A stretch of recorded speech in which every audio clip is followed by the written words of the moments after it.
KB selamat lingun alatai, salam sujud kalian yang melempang. Novan Paris Samandiai dan sahabat saya dimanapun kalian yang menyukai banget dan YouTube-nya Dewi Rantian Intan.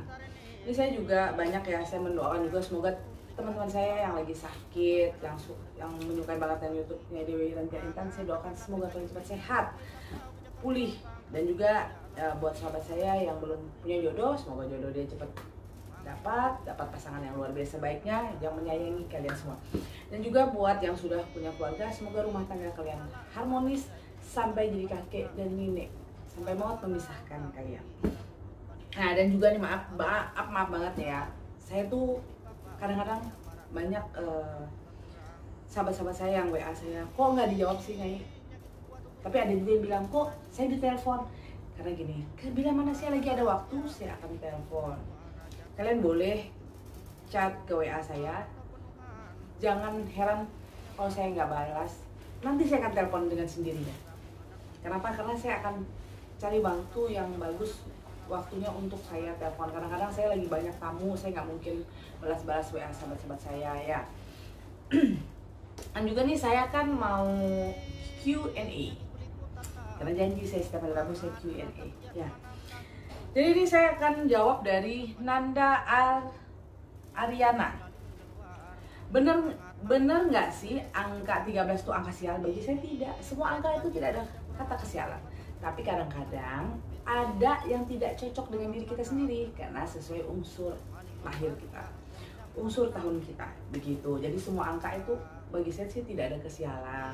Tapi adanya kadang-kadang angka 13 ada yang nggak sial buat orang, tapi ada juga yang tidak bagus, bukan sial sih, tidak cocok buat sahabat kita yang lain. Kenapa? Kadang-kadang energi tahun dia tidak cocok dengan angka itu, begitu.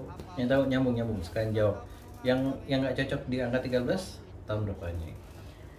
Ini yang tidak cocok di angka 13 tahun apa ya? Angka 13, angka 1 dan 3. Jadi 1 logam 3 air. Berarti yang tidak cocok apa? Biasanya itu api. Berarti angka 6 dan 7. Berarti angka lahir di angka 7 dan 6. Berarti 67, 66 gitu ya. Angka belakangnya 6. Setelah itu ada Bli Putu. Apakah mandau bisa mengobati orang sakit? Bisa. Karena kita biasanya orang Dayak kalau lagi ritual kita pakai mandau. Kadang-kadang kita bisa mengambil mandau itu ada mantra, ada bacaan juga yang untuk kita mencabut penyakit-penyakit atau santet-santet seperti itu. Dan juga nih ada Dani dari Jakarta. Apakah kuyang bisa membunuh kita? Bisa. Kenapa saya bilang bisa? Kadang-kadang seperti ini. Kuyang itu bisa membunuh dengan cara apa? Dia akan menghisap energi, bukan menghisap darahnya. Dia menghisap energi darah itu. Seandainya ada orang yang baru melahirkan, biasanya pendarahan luar biasa. Itu akan terus keluar darah, keluar terus, dan itu bisa membuat kita meninggal seperti itu. Setelah itu Mama Rempong, waduh, pelet akan pudar, ada masa berlakunya enggak? Pelet itu pasti akan pudar, akan ada masa berlakunya. Kenapa? Karena pelet itu ilmu, bukan kehendak Allah Ta'ala. Karena itu karena kehendak ilmu saja yang membuat orang itu bisa jatuh cinta dengan pasangannya gitu. Ilmu itu akan bisa hilang, akan pudar dengan sendirinya. Tapi ada juga ilmu pelet yang sudah mendarah daging di badan kita. Walaupun pudar tapi masih ada. Kadang-kadang kita bisa mengingat pasangan itu gitu. Walaupun kita udah menikah dengan siapapun, tapi kadang-kadang kita bisa duduk termenung. Oh iya ya, gue ingat itu. Itu biasanya masih ada efek. Setelah itu Adinda, cara menangkal santet dan pelet yang mau menghantam kita. Nah, cara menangkalnya gimana? Kemarin saya ada loh bikin konten, buka konten saya yang kemarin ya, gitu. Maaf nih, bukan saya nggak bisa jawab, tapi saya ada jawab. Buka konten saya yang kemarin.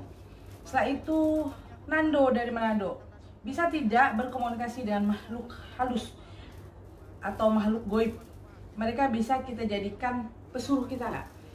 Maaf nih, kita bukan mengatakan dia jadi sebagai pesuruh kita, nggak boleh ya, karena mereka juga adalah makhluk ciptaan Allah Ta'ala, makhluk ciptaan Tuhan.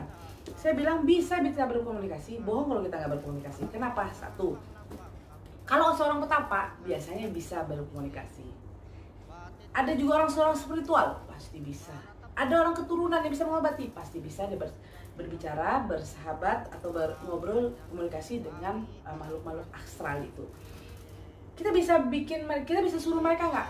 Jawaban saya, boleh nggak jadi pesuruh bagi saya? Kalau saya nggak bisa, karena pasti saya menganggap mereka itu sahabat saya yang bisa membantu saya.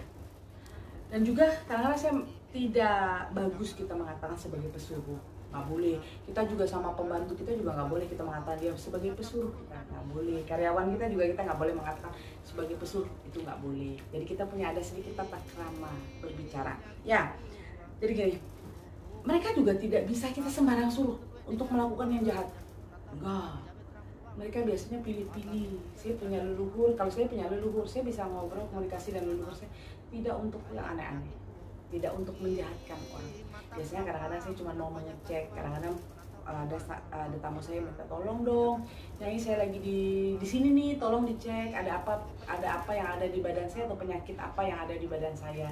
Itu saya punya leluhur yang datang mengecek dengan sendirinya ke sana. Nanti leluhur saya bila mengatakan bahwa gini, ini kayaknya penyakit dokter, harus pergi ke dokter. Oh ini penyakit yang diguna-guna, harus berobat ke orang spiritual.